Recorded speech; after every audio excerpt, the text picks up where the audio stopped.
mayors didn't like the ravens. They said, "Somebody ought to do something about those ravens." They didn't like the house.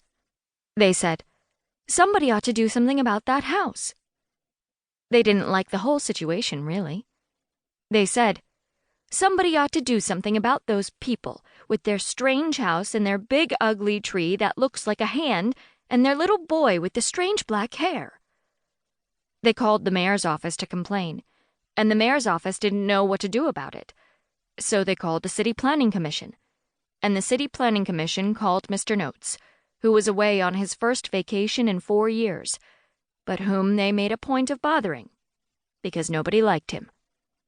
They asked Mr. Notes, "Will you please come back and visit the people in this house and ask them to paint their house some other color?" And poor Mr. Notes, who was on a road trip traveling to small towns all over the country, taking pictures of his one interest in life, antique weather vanes shaped like roosters, had folded his road map and sighed.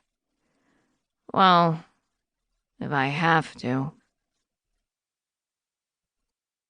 On the morning Mr. Notes pulled up to the curb, 5-year-old Gustav Gloom sat on a swing hanging from the big black tree, reading a big black book.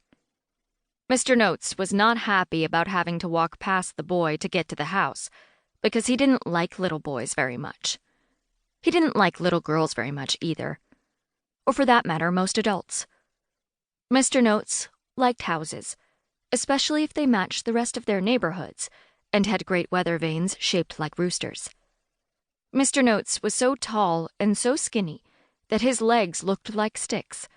His knees and elbows bulged like marbles beneath his pinstriped powder blue suit. He wore a flat straw hat with a daisy in the band, and had a mustache that looked like somebody had glued paintbrush bristles under his nose. He opened the iron gate, expecting it to groan at him the way most old iron gates do, but it made no sound at all, not even when he slammed it shut behind him. He might have been bothered by the lack of any clang, but was even more upset by the odd coldness of the air inside the gate. When he looked up, he saw a big, dark rain cloud overhead, keeping any direct sunlight from touching the property. He did not think that maybe he should turn around and get back in his car. He just turned to the strange little boy on the swing and said, "Excuse me, little boy." Gustav looked up from the big fat book he was reading, which, like his house, his clothes, and even his tree, was all black. Even the pages. It looked like too heavy a book for a little boy to even hold, let alone read. He said, "Yes?" Some conversations are like leaky motorboats, running out of fuel before you even leave the dock. This, Mr. Notes began to sense, was one of them. He ran through his limited collection of appropriate things to say to children, and found only one thing. A question that he threw out with the desperation of a man terrified of dogs who tosses a ball in the hope that they'll run away to fetch it. "Are your mommy and daddy home?" Gustav blinked at him. "No." Or, Gustav said, "really, they might be home wherever their home is, but they're not here." "Excuse me, young man, but this is very serious. I don't have time to play games. Is there anyone inside that house I can talk to?" Gustav blinked at him again. "Oh, sure."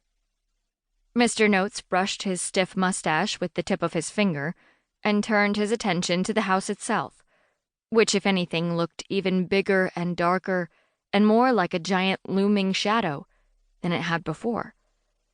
As he watched, the front doors swung inward, revealing a single narrow hallway with a shiny wooden floor and a red carpet marking a straight path all the way from the front door to a narrower opening in the far wall.